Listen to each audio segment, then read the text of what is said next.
James, will you copy or how do we do it? Or you want to send me a link and I copy? They were the last two games that I played. Let me see. Okay. Goldmont, the Yeah. opponent, right? Okay. Mm-hmm. Yeah, let me copy those. So BGN. Yeah, here we have it. Okay, let's go in order. I suppose you play the one that you are white first. Oh, second position is very interesting. Yeah, we will see that after. Okay. So you win d6 in move 1. This is, I mean, not very typical, right? Usually the tomb, I mean, you have to suppose as black that your opponent will play e4 in the next move, right? If you allow him. So if he plays d6, which uh, it's not preventing e4, probably means he also plays the pirk or the philidor or some opening uh, against d4, right? Then I see he went e6, a6, b6, so probably he just didn't play very theoretical or something like that. But after d6, I mean, you could play e4, right? But if you want to play the London Septavi, you can still do it. What's the problem with this is that sometimes they will play knight h5 much faster. For example, imagine bishop f4, I go knight f6 now. What will you play?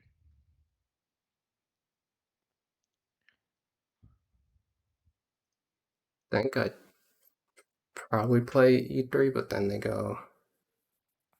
Yeah, I think I'd just play E3. Yeah, e3, and now the idea, if they play this properly, should be knight bd7, trying to play e5, right? Hmm. So you will play knight f3 probably to avoid e5, and then he will play knight h5. This could be annoying. Then you can also play something like h3, e5, bishop h2, but black can just develop in some way like that. I remember playing d6 in some games, I mean in this position after bishop f4, because it doesn't make sense to play it here when white can go d4, right? And also it doesn't make too much sense playing it here because the bishop is still not on f4, so they won't play bishop f4. And they can go knight c3, e4 again. Since I don't play the pirk, I would only play d6 when the bishop is already on f4, right? And even in that position, I remember one of the best moves for white is knight c3, trying to play e4. Oh. But well, this guy went d6 and e6. This is just not very good. He's allowing you to get all the center. You can, of course, keep playing like the London. You don't have to play e4, and it's not like super important to do this move, especially with the bishop on f4. Now, maybe I even prefer what you did.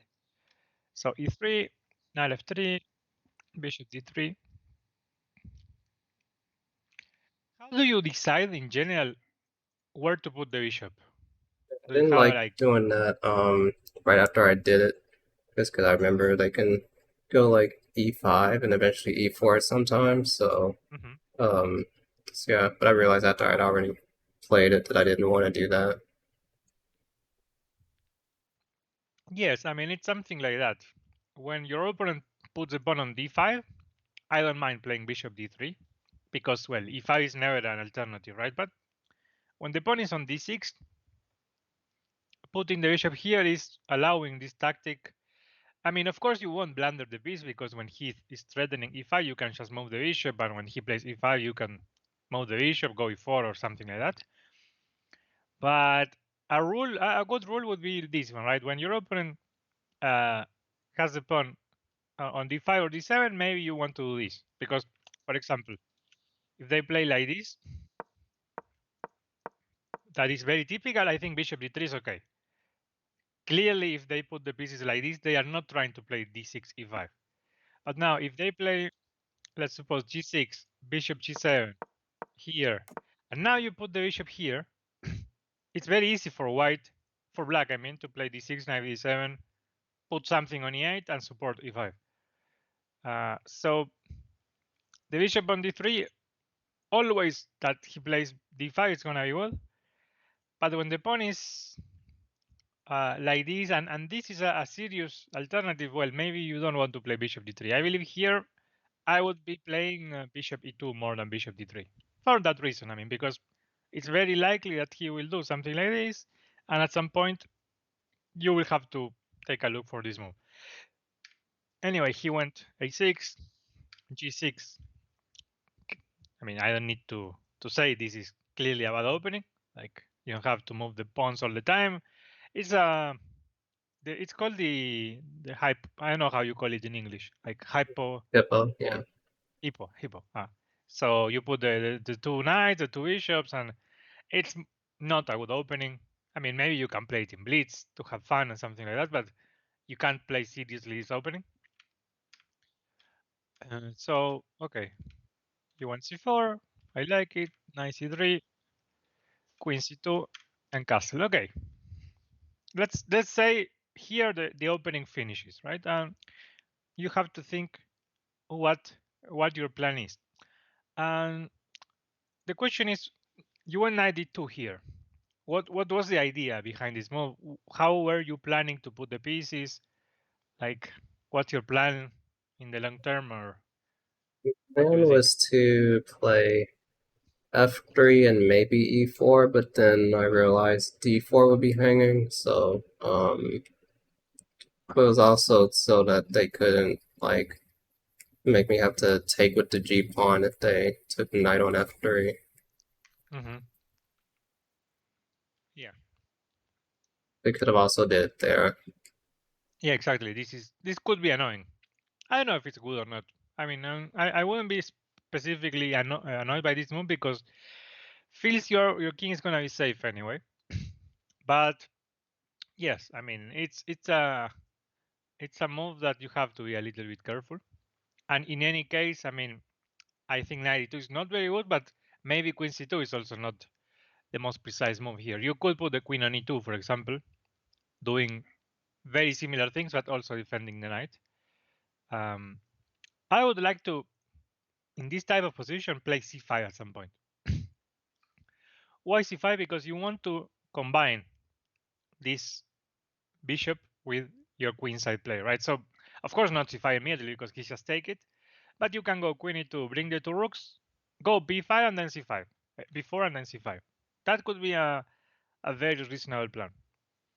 What's the one little problem? Well, every time he plays e5, well, with the knight on e7, actually, it's not a problem because he's not threatening this. But maybe he goes e5 and f5, and then you have to worry about uh, this. Another thing, if you have the bishop on e2, as I think you should, then queen c2, rook, before c5 also would be the plan, right? This is, I think, the plan. When you play the London and they try to block the bishop, you would like to open it at some point, but well, you can't do it immediately. Of course, you need to prepare this. And typical moves, let's suppose with the bishop on e2, would be queen c2, rook, before and b5 and c5. Every time you make some trades here and so on, this bishop will be super strong.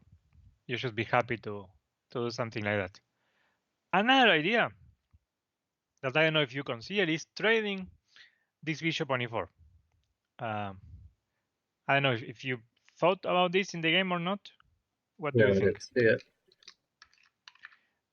It's a typical. I mean, sometimes it happens more on f3 to be honest. But when they play like this, if we trade this bishop, then the light squares will be really weak, right? If you can go a bishop before, let's say, takes. Now he castle, and now I don't know. Again, queen c2, rook, and c5.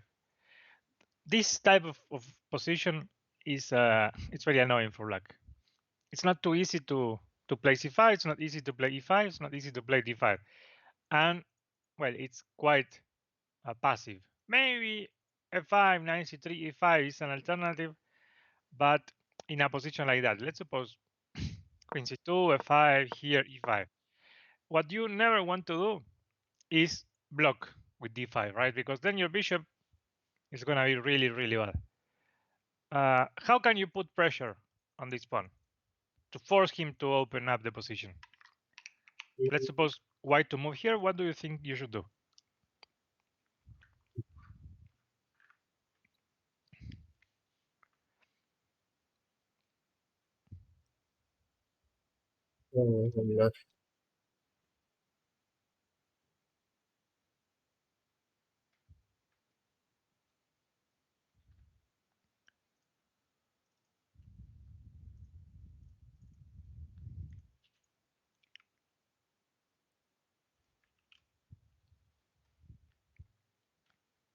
know.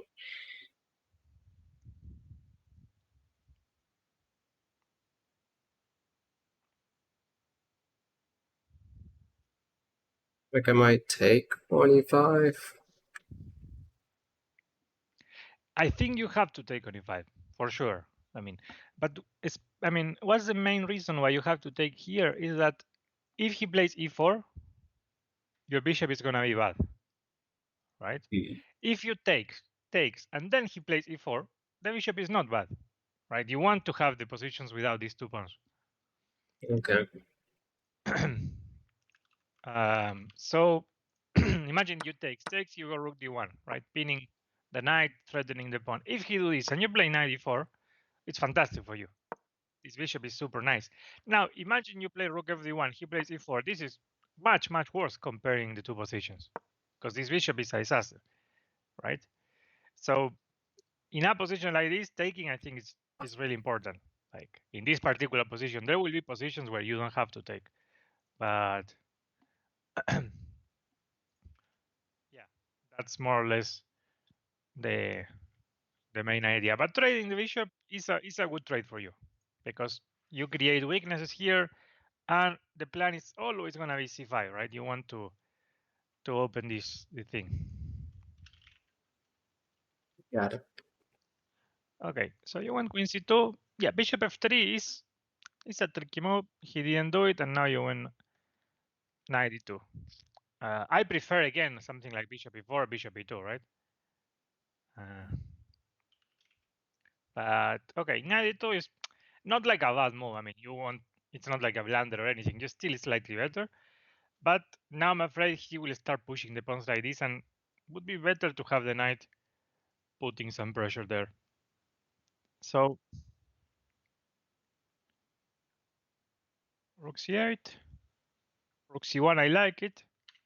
Another plan could be playing before immediately, right? Like uh, what I think it's not gonna be good, and I don't like in this type of position is playing f3. I believe f3 is weakening too much e3 d4, right? And I don't know if this bishop is annoying you. I prefer trading it with bishop e4. I mean, I believe this move is completely playable. Uh, maybe black will go d5 in this position. I don't know, but I don't like the idea of playing f3. Another thing It's could be b4, rook c1 is good. Now f6, and now you went f3. Yes, here I even prefer playing e4. Like if you want to block the, I don't know if why you went f3 if you wanted to block this bishop or what was the idea behind it. But in some any case, in the yeah, Queen's Gambit. I think there's something where there's some similar line where you go f3 and then e4, and because I don't really have any other ideas in the position, that's kind of the only way I saw to kind of make some progress. Because like I wasn't aware of like b4 and c5 ideas at all. Like that's completely new to me in this kind of situation. So now I would definitely do that more often than f3. And like I said before, I realized the problem with going f3 and e4 is that d4 is weak, so it is different from the other position that I studied. It was like some type of Botvinnik variation in the Queen's Gambit or something as white. I don't know if you can recall yeah, which it but is. I don't know if it's like the same type of position, right? Because um usually I'm thinking in some names of Indians, for example, where you took the bishop. I'm thinking like a position like this. It's very typical to that. Um, so castle a3 takes here.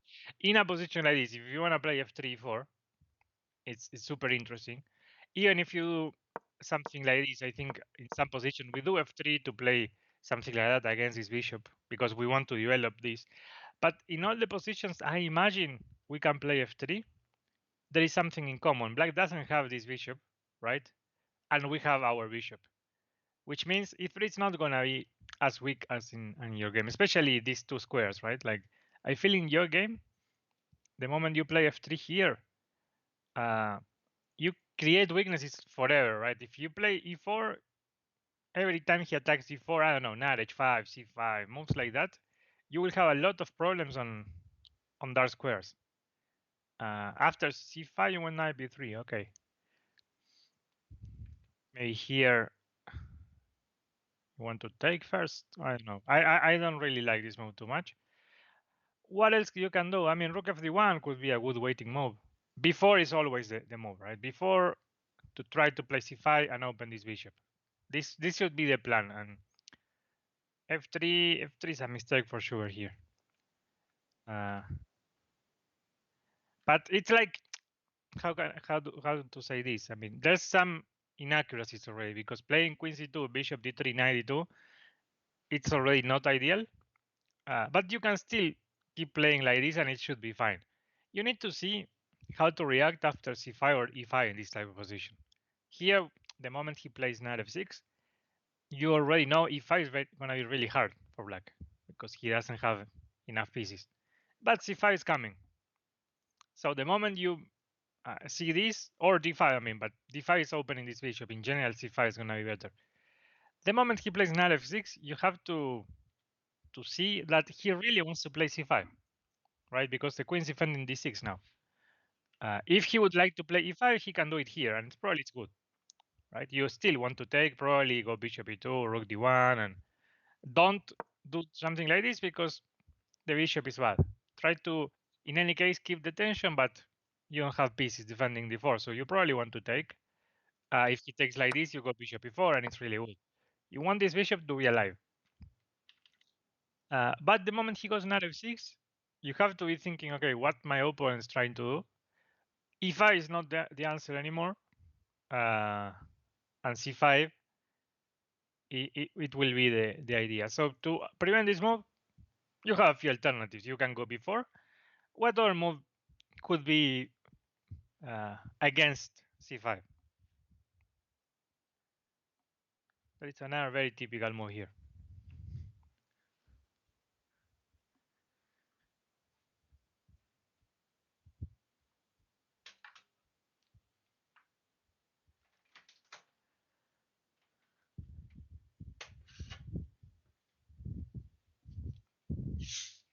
It's playing c5. C5 here actually could be interesting. I don't know about c5. I was thinking something else to be honest, but c5 feels interesting. Let me check. It's a decent move. I mean, because if he takes everything, you are quite ready to go like knight b3, knight a4, and end up taking again with the knights, right? c5 could be a good positional move, to be honest. I was thinking just rook fd1. More,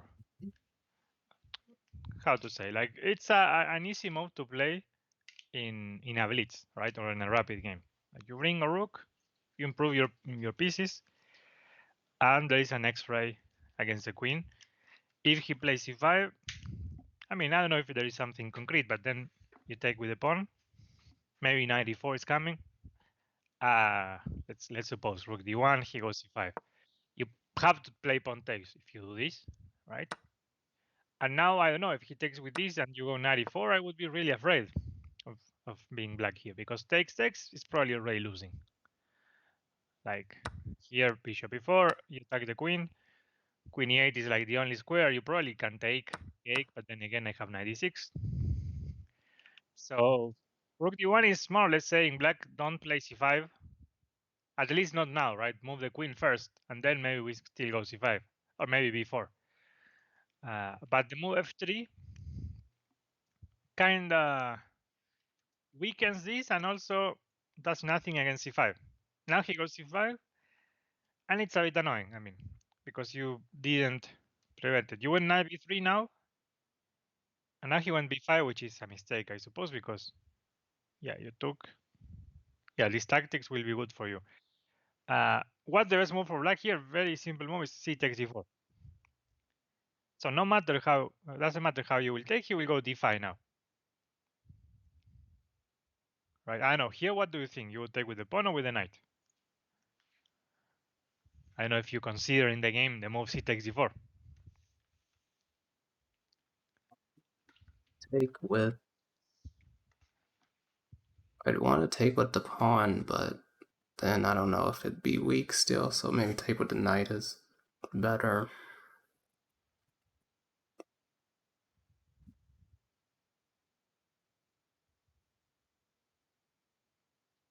I think I'd probably take with the knight. Yes, and he will go d5, I suppose. So he's attacking here, and now what's the main problem is f3. Because if your pawn is on f2, well, you just take, move the queen, nothing happens. But now e3 is weak, right? And even here, there could be a tactic that will win immediately with knight f d5. He attacked this, and you can do nothing because imagine you go queen d2 or queen e2, he still takes because there is bishop d4, right? So what I'm saying is this move not only is not stopping his idea of playing c5, but also it's weakening e3 and d4, right? And this bishop on h2, I mean, if you have it on f2, it's a different story. It's completely fine. But the bishop in this diagonal is doing not too much, and this is weak. So here d5 would be very, very annoying to face. Uh, the solution maybe is taking first, right? But still, this looks good for you, for black, because he's playing with d5. You are not in time to create any counterplay. Like rook f d1 would be much better to face c5, right? Because here you go 94, and now d6 will suffer, like all the pieces. And e3 is defended. I mean, this is, I really believe f3 is a move you almost never want to do, except in some situations where black gave this bishop, and now your bishop is covering these weaknesses, and you want to play f3-4, right? Uh, Mm-hmm. so knight f6, f3, c5, this. Now he went b5. This is another mistake. Now you can just take on c5, very nice. And after this, you took on d6. That feels very tricky, actually. Yeah, I wasn't sure. I was trying to calculate and visualize it, and I wasn't able to tell if I would be winning or not. And then I just kind of like went through it without calculating it fully, just because it was gonna waste too much time since I wasn't exactly sure what to do.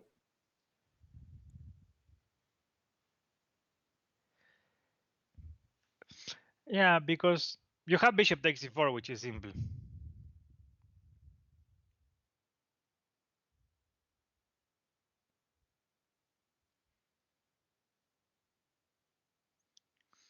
And also, if you take here, I think he has a move that he wins here. I mean, a simple move like instead of knight f5 that allows you to take, and now these tactics might be working for you, right? Because here, when you take on f5, you're completely fine because when you recapture here, you attack the bishop, and if you do this, you can take, and everything somehow works for you.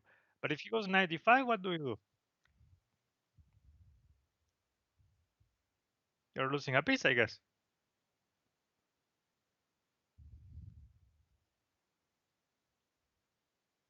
Consider the other moves other than not taking the minor pieces. Yeah, I mean, here you don't have a way to save the piece. Because if you take the knight, I mean, he can just go e takes. Actually, knight takes, here knight takes e3 is probably winning as well. This pawn on f2 is always bringing problems, but here you're not losing because of the pawn, right? Pawn takes is also just winning. So here takes, it's a piece. Okay, you have some compensation, like two pawns and d6 still alive, but it's never gonna be enough. And here you just have this move, which is completely fine, right? Now if he takes, you just bring a rook to d1, right? And a position like this, you go bishop d6. If the queen goes here, maybe knight a5. Uh, but yeah, more or less like that. If he plays like this, maybe you have e4.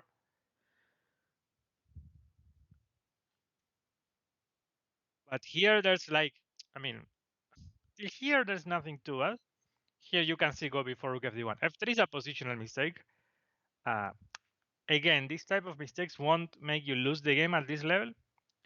But this tactical mistake of taking on d6, if he finds 95, you lose, right?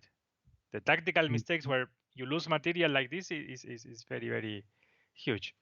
So after knight f5, it's very nice that you can take, and when you take, you attack the bishop, and after this you can take. It's like everything is working fine for you, but in a more or less random way. Like I believe if you didn't see that this move was winning the piece, it's hard to. I mean, this could be working like it couldn't be working. It's completely random. I feel, you know. Uh, so takes. Now he goes bishop d5, and now you can take. Nice.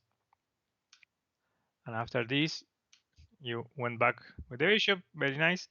You have another very nice way of trading a bit the pieces. Bishop before is very nice, but there is a. It's not a tactic because you are not winning anything, but it's a nice way to trade more pieces and simplify the position a little bit more, considering you're winning with the material.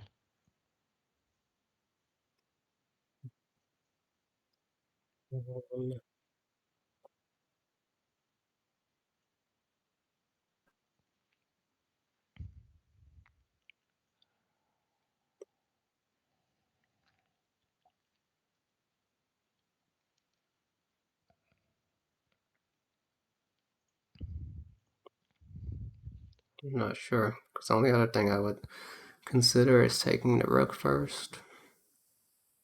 Hmm.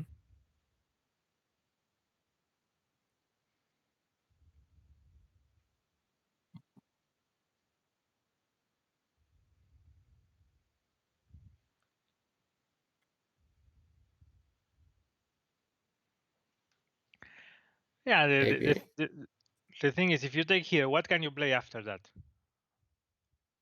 It's not maybe like especially good. d7 and then rook d1 maybe. And I then don't he know. takes and takes, right? No, no, no. I was just thinking to take the knight on d5. Like, do this and go queen d5. Okay. This could be a. I mean, if he takes the queen and you take on c8 and then you go rook d1, this will be just completely winning. Maybe black should probably take on f5 to keep the pieces a bit alive, and then you go queen d2, for example. You are completely winning here, but well, bishop before is also completely winning. There's nothing wrong about this move. Just pointing now that when you are winning in material, simplifying and trading pieces usually is gonna be a good choice. So rook b8, queen d3, very nice. Queen a3, nice. d7, bishop c7, perfect. Now I suppose this would be okay. Now it's over. Yeah, the rest it's over. Now the important part is till here, right? I mean, most important part I suppose is this one. First detail you realize during the game, right? The bishop on d3, maybe better on e2. But then I don't know if you had in mind the plan of opening this diagonal in this way. Like No. it's quite typical in the London where your opponent has this structure. You want to make the move c5 at some point. Of course, you can do it immediately, but here it's imagine you have the bishop on e2, and then the game is more or less the same. I don't know, something like this and this, right? And you can go a3 before, queen c2, the two rooks usually in these two files, and you want to play c5. That's the typical reaction. The bishop on e2 also guarding the knight. A rule, or not a rule, but something I would like to say here is knight e2. It's probably never gonna be a good idea in this type of position. You want to be putting pressure on e5 and defending d4. I understand why you did because he had bishop takes f3, right? Because first the bishop was on d3, and second you went queen c2 that maybe you can just go queen e2 in this line. And then you can play e4. I mean, there's probably nothing wrong of playing e4. But, I mean, if you're playing in some London style, I could just say, I mean, you could play e4 in this position if you want, and it's going to be okay. But I understand that if you do bishop f4 e3, you don't want to play e4, and it's more or less in the London style of playing. Then, well, some tactics. f3 is bad, and c takes d6, knight d5 just wins for black. This is the worst part of the game, right? Because he could win the game if he plays knight d5, and there's not too much to do after this. And then, well, I think the rest was very nice for you. The rest of the game is just perfect. But I mean, some mistakes can cost you the game before that, right? Against a stronger opponent. I don't know if you have any question, anything else you want to talk about this one, or if I copy the next one. Yeah, that's fine. Next one's fine. Okay. It's very curious the final position of the Ran next out of game. time, so like if you look at, you can't see the time here, but when you actually look at the game, you can see that like I was Yes, in yes, really bad time I control. saw it, but I was thinking it's probably a fortress. I mean, I don't think you are losing in that position. I don't know also if you want to download this or not, the Yeah, PGN with one the second. variations before I copy. All right, I got it. Okay. So, uh, and if I flip the word, only flips for me, right? You have to flip it for you. But yeah, I flipped it for me. Okay. So again, your opponent playing his setup. If as black, if as black is bad, imagine as white. Clearly, you have thousands of ways of playing better than this. Uh, so c6, knight f6, e5, bishop d6, castle, and here you want bishop f5. Okay, I guess I wouldn't play bishop f5.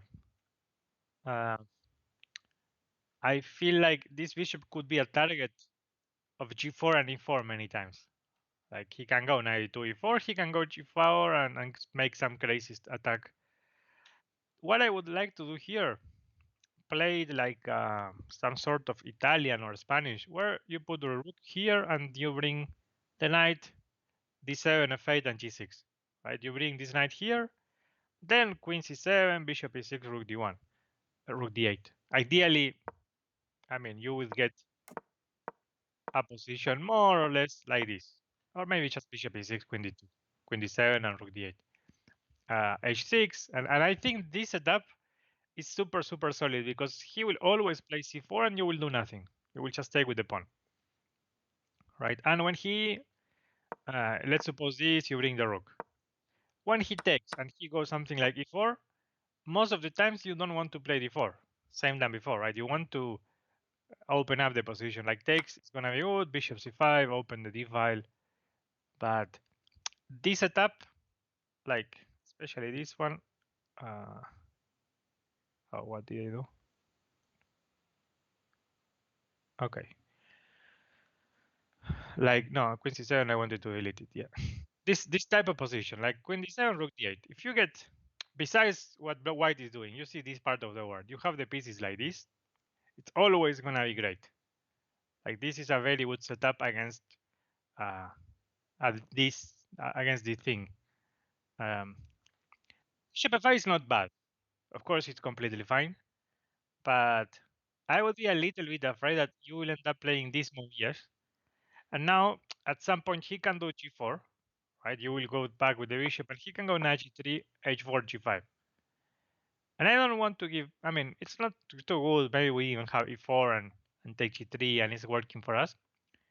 But I don't want to allow white to open the h file so easily. So if I see my opponent is not castling, I would keep waiting to move any of these pawns. Right? When you're under attack on the king side, best oh no, that's the worst you can do. Best thing you can do is keep the pawns in the second rank. Because the moment you do this, g5 is opening lines. Right? The moment you do g6, h5 it's opening lines. If you keep the pawns like this, if he push, you just go g6.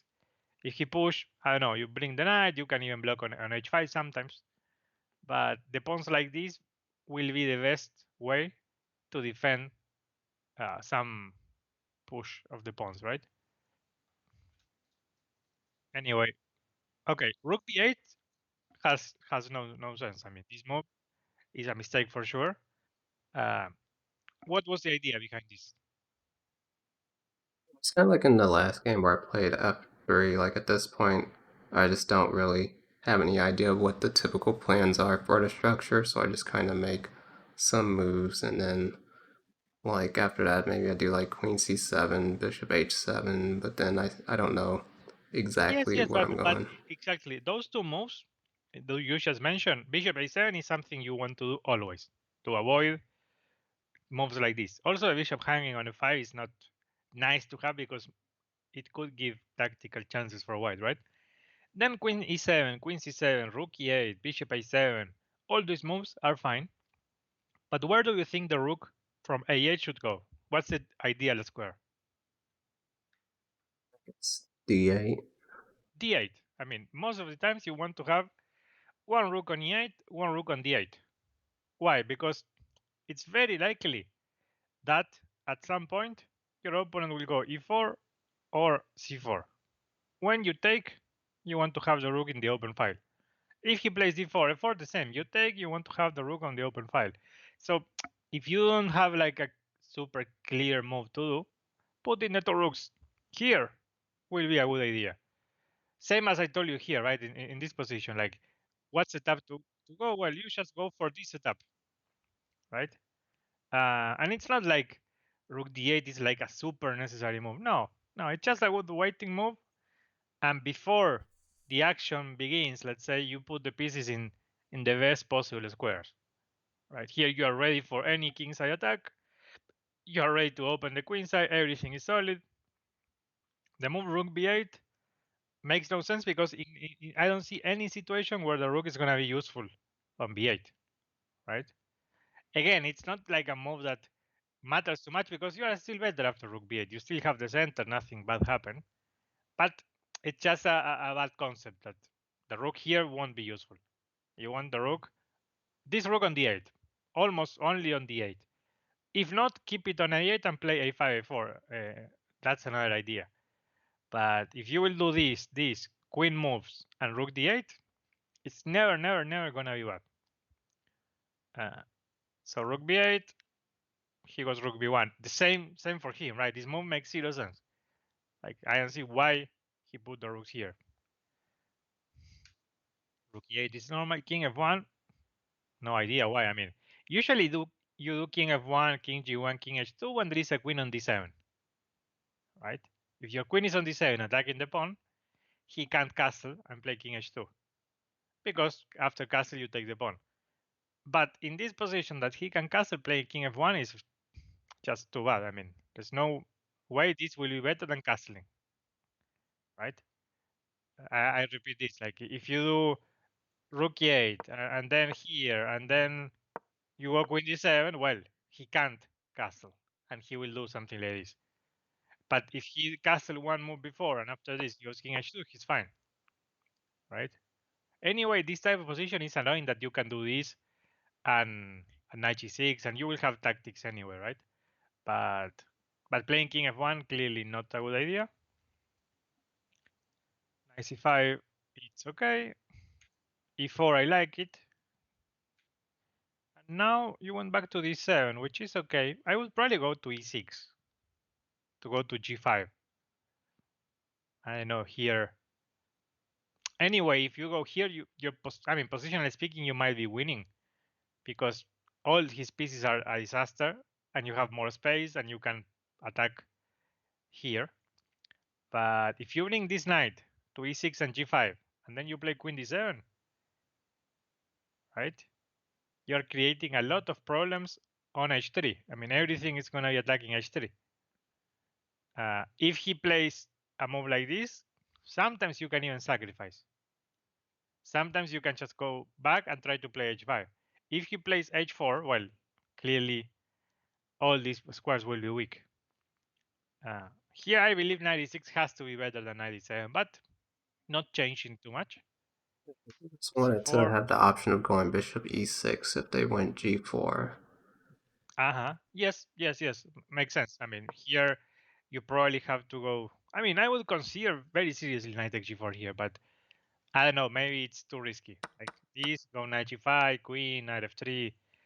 It feels like, yes, you sack a piece, but if you see the rest of the pieces, it's not like he will help a lot the king. You can go knight g5, rook e6, rook g6, queen f6. You have to consider like how many pieces are participating of this part of the war that matters. The bishop on b2 is more or less the same than a pawn right now. Of course, at some point will matter, but for now it's not really helping. This is winning actually for like. And also if you just go back and you go knight g5 and try to, but okay, here you thought that bishop e6 was good, makes sense. Knight f8, queen c7. Okay, this move I don't like it because what will you do if he just plays c takes d5?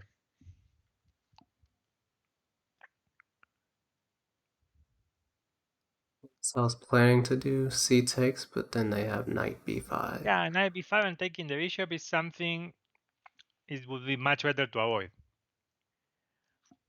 because this bishop is important for the attack. The logical move here and much simpler would be queen d7 uh, to support b5, also to attack h3, and then again the plan is knight h7, knight g5. I don't know if you did something like this at some point. No, you went knight e6, knight h7, but never to g5. I see. If you take with the knight, he can take e4. That's the problem, right? Because otherwise this could be nice, but he's just taking 3 pieces. And this, maybe you are still better. Again, these pieces are really bad, but you lost probably your most important piece. That was the bishop. Um, he didn't do it. You went bishop g6, allowing. Okay, now you have the chance to take with the knight actually, because the knight left d2. If he takes, maybe it's better to take with the knight to prevent knight b5, knight d6, right? Because now the knight's not on this d2. Yeah. So he went g4, he went knight e6, c5. I think this is also really bad, blocking everything, closing his counterplay. Bishop f8, perfect. Knight a7, I like it. Maybe the move h5 is what you can do immediately. This is a typical way of punishing this, right? Because your knight covering g5. What do you think white will do after h5? Because takes is bad, but we are threatening to take on g4.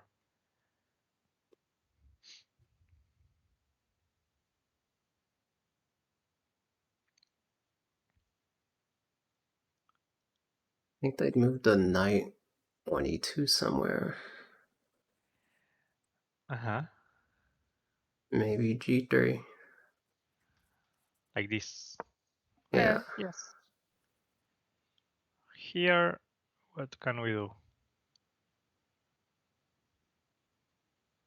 Maybe even h4, bring the knight to g5. I believe, imagine we do this, and after knight e2, I was thinking this, but the knight f4 annoys me. So I want to do this knight, go knight here, and at some point play f5. I believe this is just too passive for white. I mean, there's no way white will defend after knight g5, f5. Even f4, even bishop e7, rook f8. It's like, this reminds me of a game I had. I will copy that after. Um, that the king's side was completely blocked, and only me could make the improving moves. Right? He can't play f3 never here if you put the knight on. Imagine this position. Maybe knight f3 is immediately a threat, but even if it's not a threat, we are playing f5, bishop e7, rook f8, rook f7, rook bf8, and in the meantime, there's nothing to do for white. Just waiting the the killing attack. Mm-hmm. And a7 makes sense anyway. Now you go back. b6, I like it. He will go b4. Yes. b5. Yes, it's like here you are better. But now it's risky that he will block everything.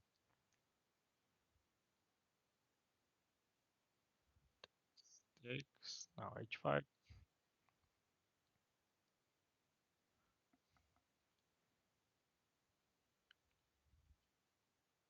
Okay. Here, I mean, if he do nothing, I'm a bit afraid that maybe we don't have anything too clear to. The moment he plays g5, I guess this is a big mistake because you can just take it, right? If he takes, then you will go knight a7 and knight g5. And after this here is the key moment where you went g6 and g6 is a big mistake. You have a very clean sequence here to be almost winning. What can you do better than g6?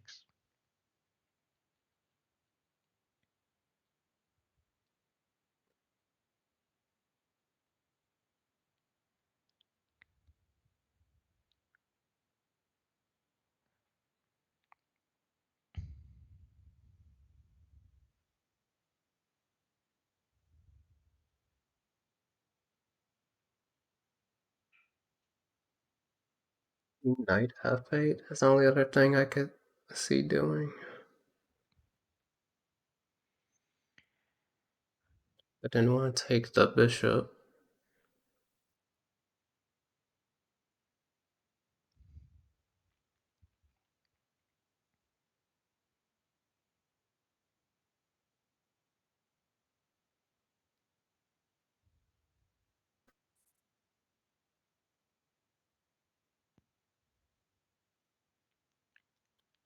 Yeah, I couldn't see doing anything else than knight f8 if I had to pick a different move.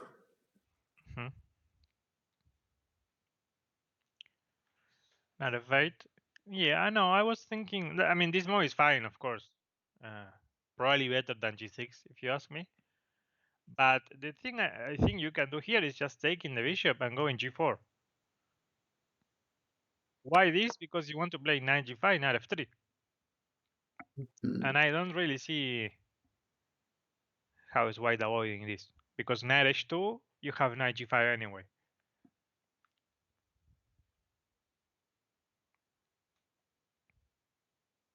Yeah.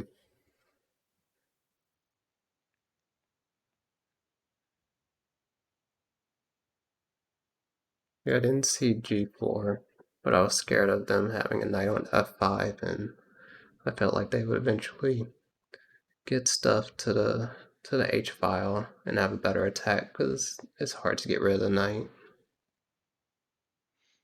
Hmm.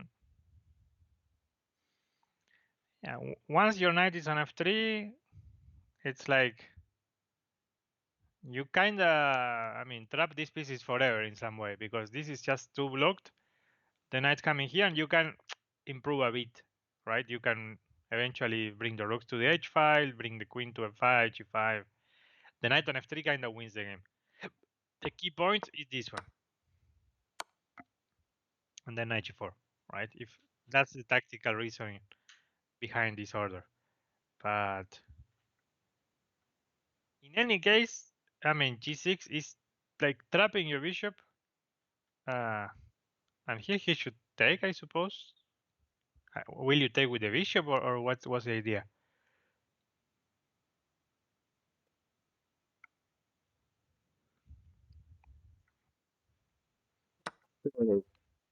And yeah, you I have to don't take with know. the bishop.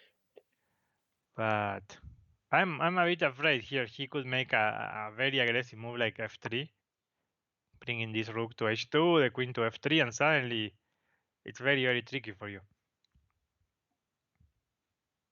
This g6 opening the h file seems like a big risk you take. Uh, in any case, the other move you said, not a fate, for example, better. If he takes, you take. If he goes 6, you close. And your plan should be playing g4, bringing the knight to g5 and f3. But the problem with g5 is pawn takes, not bishop h3. Bishop h3 is nice for you. But this move takes f3, super risky. I mean, this could be even better for white. Maybe you still can go like king g7, rook h8, something like that, but still very, very tricky. He went back, bishop g2, bishop g7. Okay, now I really like your position. You could just take on h5 here, now that the rook is blocked. Imagine you take on h5, right? I suppose he will take and take. Mm-hmm. And then you go bishop g6 and f5. Like this sequence. You can start with the knight as well, but this one seems more forcing. This happens, you go bishop g6. He moves the queen back somewhere, and you play f5 to prevent knight g4. And now king f7, rook h8. It's the main concern for white. And then g4, knight g5, knight f3 again. This part could be winning as well. Because then you go queen e7, and he always get the chance to play pawn takes. And pawn takes is not too easy anymore, because he can start bringing all the pieces for the attack. Now again, you could take on h5, f5 very nice, g4 very nice, knight g5 very nice. Okay, this part you play very well, but what I want to see is how you lost the queen, because you took with that one.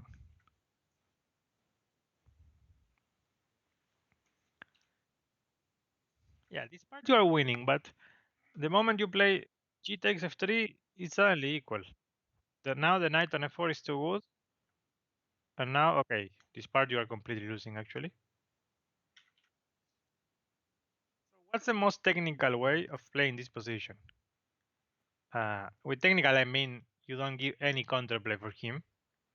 And I think you have a very nice way of playing. It's you take the knight, and when he takes, I don't know the order because you can go king f8, but I want to play queen f7 first, probably. Queen f6 first. Like takes, queen f6 to avoid queen g6, right? And now my next moves almost against everything, because if you see white position, he can do nothing. It's bringing the king to e7 and going rook h8. The only thing you have to be worried is some queen h2, queen c7. So I don't know if he just go queen h2. Maybe at some point you will do this. But I suppose in this situation it's gonna be always better to take with the e-pawn. Like even in the game, when you play knight f3 and he takes, isn't it takes better? Because in the other line you give the g file for him, because clearly here you are not using the g file faster than him at least. Yeah, I thought I had enough time to play king f7 and rook h8. Uh-huh. Yeah, but I guess if you want more time, don't go knight f3 immediately, right? Just takes, go queen f3, queen f6. Bring the king on e7, bring rook h8. I wonder the moment you do this, if he goes queen h2, what will you do? Anything, king d7 even. f4 wins. Yeah, even king here to play king here wins. And if he plays queen h2 here, yeah, the same, king f7, because check you just go king g6 and then rook here. It's like he can only attack this pawn once and you will defend it with the queen. Like there's nothing the queen on c7 will do. So this is like the very key moment, I suppose. Because the moment you play g takes, white is even fine. I mean, from completely losing to equal. And two moves later, okay, here bishop f7 is more or less the only move to not lose. Oh, let's click again.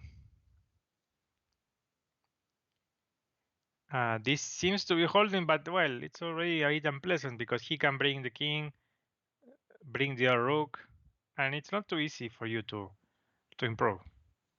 If you take with the pawn, with the e-pawn, this is much better, right? Because here doesn't really matter what you play. You can even go king f7 takes, you can go queen f6 takes, but you will go king f8, rook h7, rook h8 very quickly. Anyway, I don't like knight f3 too fast. I mean, I really prefer playing like this. Hmm. You can do this whenever you want. I mean, no one is forcing you to do it right now. But now g takes was a mistake. Okay, and this position should be completely over. Yeah, he could take this pawn like immediately. Don't see why not.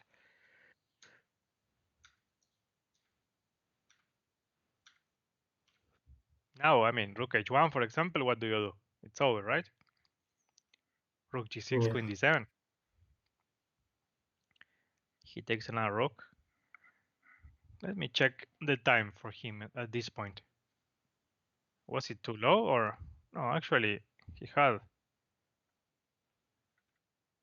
like 2 minutes. Ah, and you were the one very low on time. Yep. Yeah, I don't know. Maybe he was trying to put pressure on you on the time. But when the position is so winning, like he could easily go rook h1. Well, this is just winning immediately, right? But I'm pretty sure it's not gonna be the only. Like queen c6 again. Once he takes this pawn, you are more or less losing because everything will collapse, right? Like he can take all the pawns. And after this, he just go rook f1. But what I saw in the final position, I wonder if this is some sort of very strange fortress.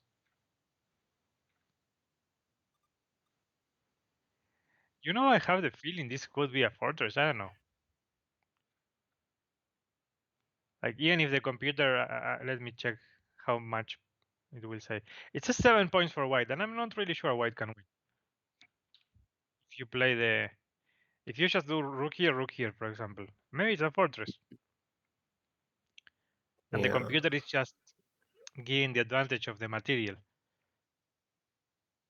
because this bishop is nothing. The king is nothing, right? You are just controlling this. If he goes rook g3, you will go rook g8, rook g7.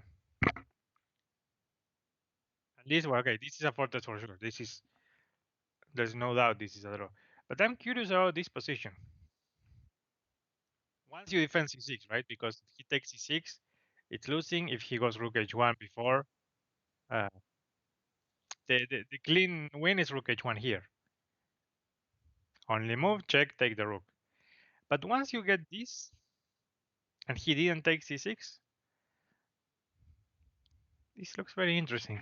I'm curious if this is winning or not. This could be a fortress, definitely.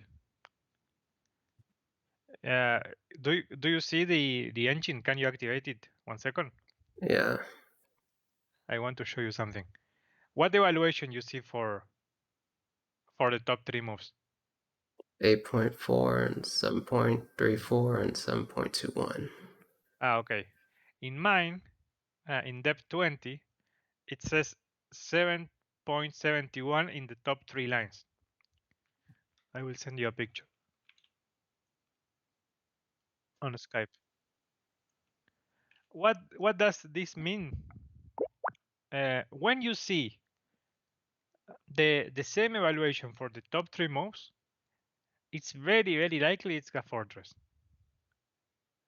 Even though it's crazy. I mean, 7 points should be like 99.9 of the times completely winning.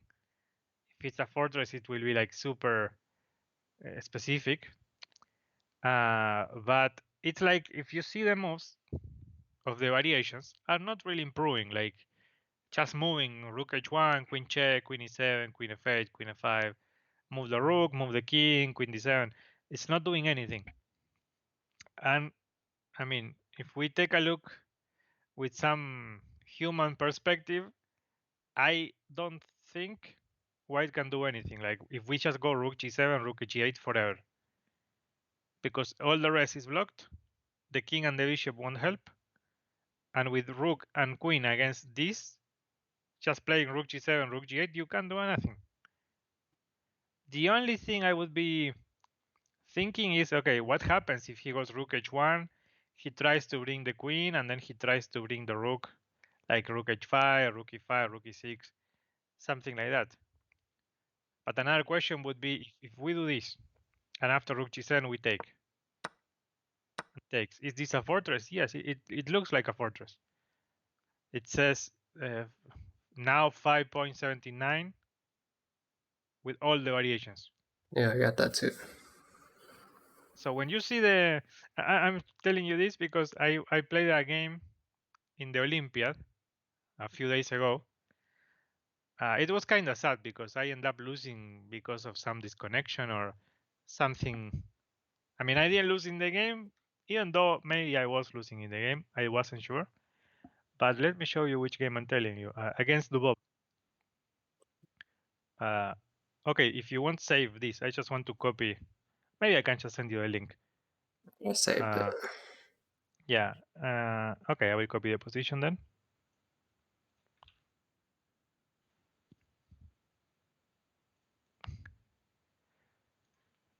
So, oh, what happened? I left the. No, now I'm back. So you see the position? Oh no, that's your position.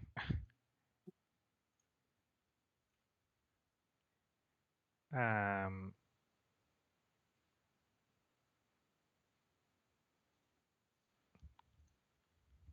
how can I copy this?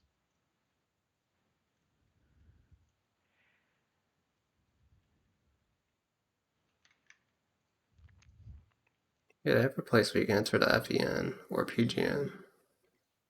Yeah, I'm trying to copy that. But now I don't know if I left the.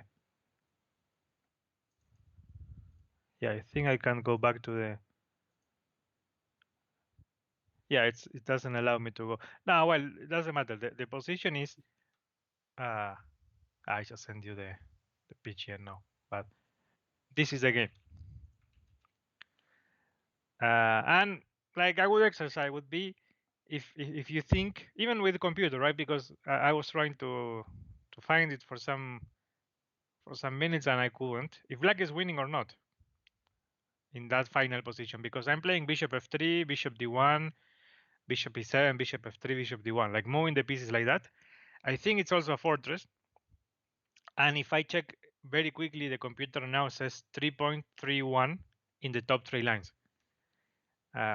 It's like sometimes the computer will just count the material, and since the rook is better than a knight, it will say an advantage like that.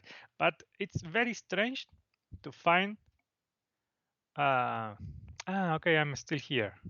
I have the analysis word in chess.com. Mm-hmm.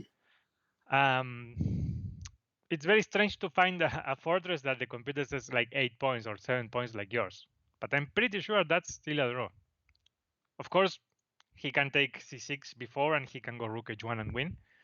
But just to understand the final position, I guess it's probably a draw. I see. Uh, okay, well, um, take a look at those details. I guess your opponent didn't play very theoretical anyway, and the opening doesn't matter too much in the sense that you shouldn't get many times that type of position Mm-hmm. because no one will be playing e6, d6, g6, b6. But still, to understand some plans and especially the b4, c5 in the first one, I think it's nice. Yeah. Um, well, I guess that's gonna be it for today.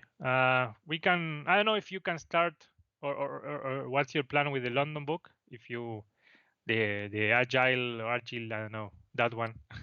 Yeah, I'll Uh, try to get through that. I think it covers some overlapping stuff too, so I don't have to read the whole thing to get what I need out of it, I guess. So I might be able to get through it. yes. You can probably. I know. I mean, if you have time and you want to read it, maybe it tells you some slightly different idea and it helps. But yes, of course, some of the chapters will be covering the same things that you already read, even maybe even some similar game or even the same game. But well, if you have time, read it all. If I mean, if maybe first time you want to read quickly, skip the parts where you already know what to do, and then try to read it in the end. But yes, I think that book, the good thing is that it covers some of the London setups against one knight f6, right? Because Sedlak is recommending Torre attack, and well, that's just a different opening. I guess you want to play with bishop e4 against both, and the second book that you are about to read covers the lines better in knight f6 at least. Okay, guess we can continue next week. This time works okay for you, right? I always ask you, but Yeah.